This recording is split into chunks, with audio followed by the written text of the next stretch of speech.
All right, well, about 12 years ago, our country went through the worst financial downturn since the Great Depression. In fact, in 1 week, the stock market dropped 20% and 40% in the space of a year. Some $12 trillion of global stock market wealth evaporated, just like that, gone. $12 trillion. For some people, probably for some of us, our IRAs and other investments lost maybe thousands of dollars. For some people, hundreds of thousands. For some people, millions of dollars. Some people lost their jobs. You guys remember, it was bad.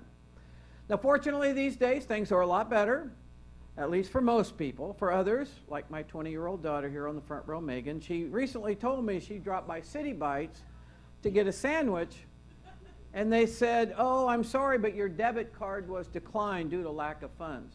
Apparently, the charge of $7.05 was more than she had in her account. So everybody's not doing that good. But today is part 2 of our MoneyWise series. Last week, my talk was on why didn't they teach me this stuff in school? You know, those foundational, timeless principles of finances. Simple things like debt is bad. The power of compounding interest, that's really good. How to create and live by a budget. Everybody can benefit from having the help of a financial advisor. Then I told you 3 things that I wish they had taught me in Sunday school. That God is pro-money. Yes, money, the love of money is the root of all evil, but money is good. I wish I had heard about the 10-10-80 plan a long time ago.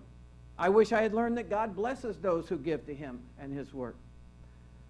Now, it may come as a surprise. I mentioned this last week. Many people believe that the Bible is the single best guidebook on money management ever written. There's a lot in there. In fact, there are some 500 verses in the Bible about prayer, around 500 on faith, and over 1,000 verses in Scripture about money and possessions. Of the 38 parables that Jesus told, 16 of them dealt with money. God knows how vital it is, what perspective we have on money and the stuff money can buy. Now, I have a question to ask today, just, out of curiosity. How many of you had parents who taught you a lot of the ins and outs to do with money management as you were growing up? How many of you had parents that did that? Just a handful. And you're the lucky people. Where else could the rest of us learn this? We didn't learn it at school. We didn't learn it from movies or music, or you don't learn it in your workplace.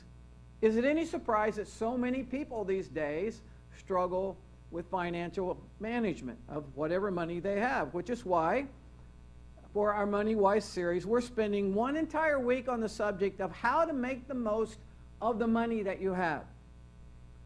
All right, this is not a talk on give money to God, even though there's a place for that, just not today. No, this is about you, regardless of your circumstances. Whether you're young or old, single or married, Christian, not a Christian, retired, working, whatever, how to make the most of the money that you have. That is using it wisely, investing it wisely, having enough of it, not running out of it. Now, a while back, there were, when more and more teenage girls were dealing with eating disorders like anorexia and bulimia, it's when I first remember hearing it talked about as an unhealthy relationship with food. I never had thought of having a relationship with food, but the more I heard about it, the more it made sense. But have you ever heard about an unhealthy relationship with consumer goods? A lot of us in America today have an unhealthy relationship with consumer goods. I've even heard it's a lot like alcoholism, something you may have inherited from your parents. Once you start, it's very hard to stop. It alters your view of life and what brings happiness, and it can bring great ruin and pain into your life and those you love if you have an unhealthy relationship with consumer goods. Today my talk is entitled, How to Make the Most of the Money That You Have. This is just in case you don't get that giant raise at work, or win the lottery, or receive a giant inheritance from a rich relative. Just in case that doesn't happen, we all better figure out how to make the most of the money that we have. That is, make it go a long way. To manage it so that it works to your highest and best good. Now recently, some smartphone apps have emerged that have been designed to do just that. A popular one is called Mint. It offers easy ways to develop a budget, connect it with your bank account, with your debit and or credit cards, as well as your monthly bills. And the app will send you reminders when a bill needs to be paid and warn you when funds are getting low. There's one called envelopes, which is the digital form of the old envelope system. You assign X amount of money for different envelopes or envelopes. Gas, eating out, giving to God, groceries, gym membership, whatever they all are, so that the money that you make goes exactly to the things that you want or need it to go to. There's kind of an interesting one called Acorns. It takes the change from purchases and rounds it up to the next dollar, and whatever that difference is, it invests it in whatever you want to invest it in. So for instance, if you go to eat lunch and your bill is $13.65, it rounds it up to $14. It takes the difference, 35 cents, and it puts it into some kind of money-making, interest-bearing fund. That may not sound like a lot, but over the days and the weeks and the months and the years, you know, as compounding interest does his magic, a lot can happen. There are lots of apps designed to simplify and help us to manage our money. You know, how those apps are really going to catch on and how well they age and evolve remains to be seen. But one source of financial help and wisdom that has already proven it can stand the test of time is found in the Bible. The book of the Bible most associated with the word wisdom would be what book? Proverbs. And so in part 2 of our MoneyWise series on how to make the most of the money you have, we're going to talk about 5 cornerstone biblical principles about money that have stood the test of time. They've already lasted several thousand years. So these are timeless truths. Number 1, work hard and also work smart. Financial principle number 1 is to have money, you have to make money, and to make money, you usually have to work hard, and it helps to work smart. Because digging ditches is working hard, but I don't think the pay for it is that great. So working hard alone often isn't enough in today's world. The smarter you become, the better job you get, the more money you can make. And if you work hard at that smarter job, you'll be really off to a great start financially. Number 2 is have a financial plan. As James read earlier, the plans of the diligent lead to profit. This requires the writing down on a piece of paper or on your computer how much money you bring in and how much money you're going to spend on things like mortgage or rent, your food, all the bills, you know, put money away for vacations, whatever, all of those things, it has to be in a plan for you to get anywhere. Number 3, we talked about this extensively last week, avoid debt. The borrower is the slave to the lender. And a lot of us know from personal experience the hard way that debt is terrible. Debt can ruin your financial picture. It can feel like it's ruining your entire life. Number 3, save for the future. We looked at a couple of verses last week from Proverbs. The person who gathers money little by little, especially with compounding interest, it grows. The person who saves for the future is wise. The person who just spends everything they have is not so much. Number 5, put God first in your finances. Proverbs 3, 9, and 10 says, honor the Lord with your wealth from the first fruits of all your crops, then your barns will be filled to overflowing. You'll notice it doesn't say first pay all the bills, and then if you have anything left over, give God a little bit. It says to honor God first. Today's culture, you take your paycheck, or if it's deposited, and right off the top, before anything else, you give to God, and He blesses you for it. So those are 5 unchanging, most essential biblical teachings on wise money management. Follow those, and it will help you to make the most of the money that you have. Now, you know, most of us, I think, assume that our money problems stem simply from not earning enough. However, the truth is that most of us earn a relative fortune in our lifetimes. A person who earns $40,000 a year, or an average of $40,000 over their career, who works for 45 years will make $1,800,000 over their life. A married couple that has a combined income of $80,000 during their lifetimes of work will make $3,600,000. So for people, most of us, it's not how much that we earn, but it's managing what we earn. I mentioned last week that the 10-10-80 plan is not spelled out just directly in the Bible. The first part is, the word tithe means 10%. So that's where the first 10 of the 10-10-80 plan comes in. The second 10 is taking 10% and putting into savings, some kind of compound interest-making accounts. And then you live on the 80%. Now, one of the biggest keys to making the most of the money you have is having clarity on exactly where does that money go, right? If you don't really know where it's going, or you're just kind of estimating or guesstimating, my experience would say that you're probably pretty off base. If you say, oh, I think I only spend this much eating out, right? I do this or that. If you don't really know, oftentimes when I have tracked my spending, it doesn't correspond to what I thought. And so that's what you have to do. At least once a year, you track at least a full month. Every dollar, every dime, every check, every credit card or debit time that it's used, you write it down. You keep the receipts, whatever works for you. If you don't, people who don't track where their money goes and yet always complain about not having enough, or their lives really are filled with a lot of stress and worry because they never have enough, to me that's just silly. Just track it and know. Now you might be depressed when you get the facts, but at least be depressed because of facts and not just because of this vague feeling that I don't have enough. Just get the facts, you get the data, and then from that you can make adjustments. Now on the 10-10-80 plan, which is the most difficult part to keep a handle on where the money's going? It's the 80. It's the 80, because if you gave 10% to God, well, you know exactly where that 10% went. If you put 10% into savings, you know where that 10% went in, right? And then there's the 80. And then there's some that are set. Every month you pay X amount for, your cell phone bill, for your mortgage or rent. Some are set. Then you have the kind that are not set. Eating out, groceries, fun, entertainment, vacation, right? Those are not set. So you have 10 that's set, 10 that's set, probably 60 or 70 that's already, going somewhere before you even get paid. It's that other part that you have to figure out. You have to track it. And, the book of Proverbs lays it out, I think, pretty succinctly. You got to work hard, and it's smart to work smart. Have a financial plan. Avoid debt. Save for the future.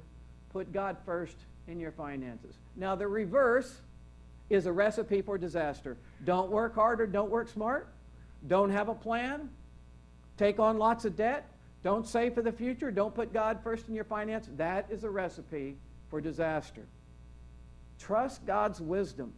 Honor God's timeless truths and see what happens. Now, I mentioned last week when Jana and I first got married, we came into it with a little bit, maybe quite a bit, of financial baggage. I had a car payment. She had a car payment. I had some credit card debt. She had a credit card debt. I had no student loans. She was getting her PhD. That can rack up a lot of student loans. When we figured it out, we had almost 35% of our income going to debt reduction. 35%.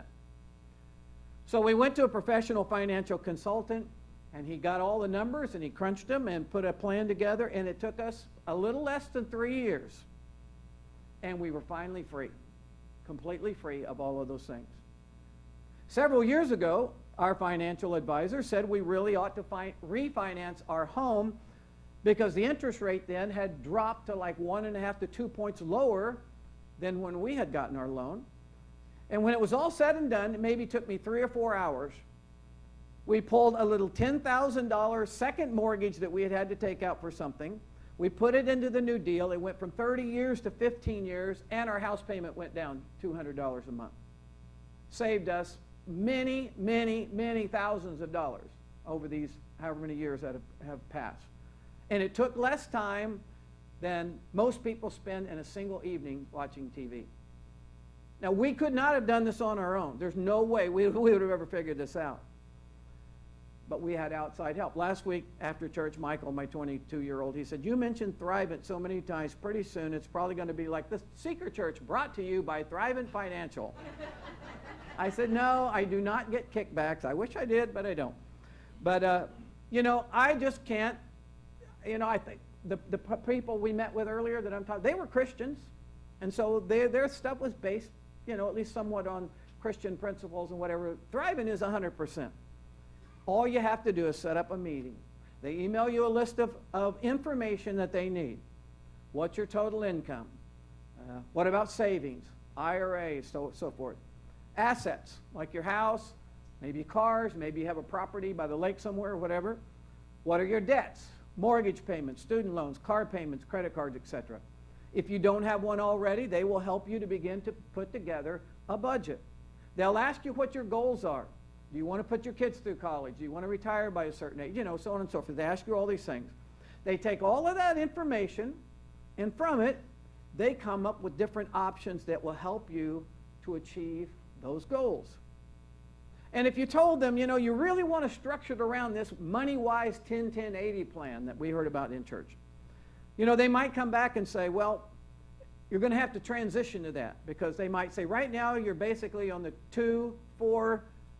2-4-94% plan. In other words, you give 2% to God, you save 4%, and you live on 94%. To go from living on 94% of your money down to 80% of your money, you know, that can take a while. So they might help you to restructure some stuff, to think about it and say, how about the 5-5-90 plan for a while? 5% to God, 5% to compounding interest, plan, you know, and then 90. They might even say, you're in really, really bad shape. You need to be on the 1-1-98 plan for a while. And then maybe you go to the 3-3-94 plan, and then the 5-5, you know, and then the 7.5 to 85 plan, and eventually maybe the 10-10-80 plan. You can get there. You really can. If the situation that we faced was so overwhelming, I'm talking about when we first were getting married, it just felt like we are going to be buried for the rest of our life. It took a little less than 3 years. I mean, it was amazing. It's incredible when you have somebody who knows what they're doing to help you put it together.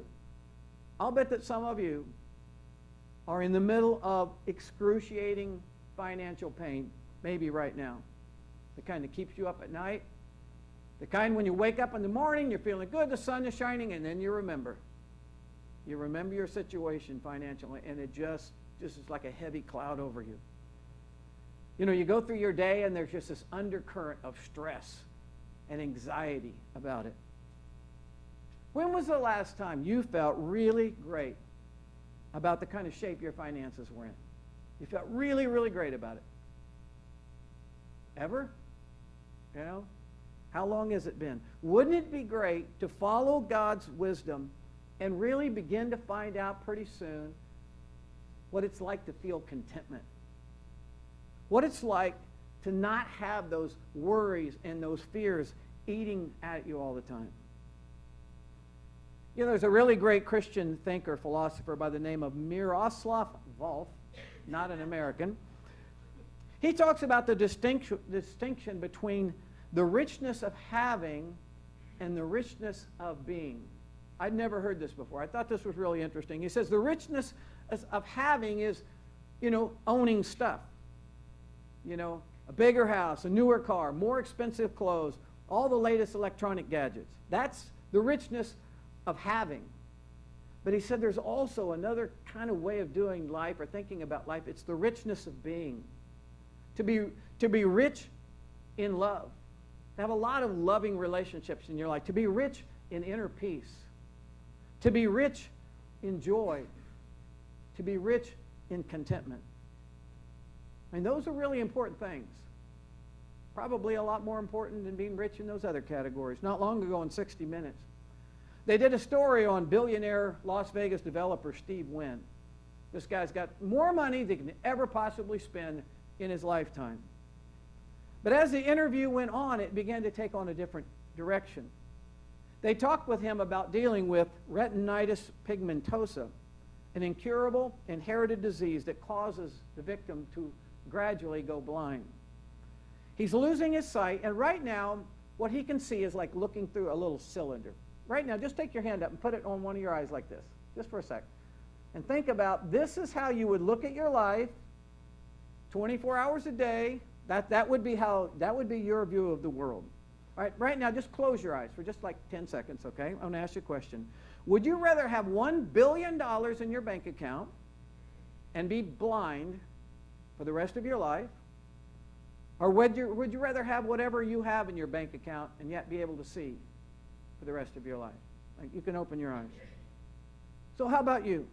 Would you rather be a blind billionaire or have your current state and yet be able to see everything every day? You know, things are important, but there's a lot more to life than money. There's the richness of things, and there's the richness of being. And everybody can have the richness of being. However, money is important. That's why we're devoting 3 weeks to this series on MoneyWise. So, I want to ask you, are you ready? And you're usually not ready until you have suffered sufficient pain, struggles, and regrets financially. We're usually not ready until we have suffered sufficiently. Have you suffered enough to finally be willing to submit yourself to God's authority and His book, the Bible, and the wisdom of the Bible, speak, regarding money issues in your future? Are you ready to humble yourself before God and say, okay, Lord, my approach hasn't worked out so well. In fact, it's left me in debt, stressed, and still discontent. And I'm now ready to try your way. That's a big decision, a big turning point. Why don't we stand? We'll have our closing prayer. And by the way, our closing prayer today is brought to you by Thrivent Financial. First of many things that will be brought to you. Okay. Lord, all of us here are probably old enough to have suffered sufficient damage in our lives from worry and stress and bad decisions and decisions that we regret, and some which we regret deeply because they cause so much harm to ourselves, maybe our family and others. Or we really, most of us come to a point where we say we want to do this important area of life with wisdom. We want to do it the smart way, the better ways.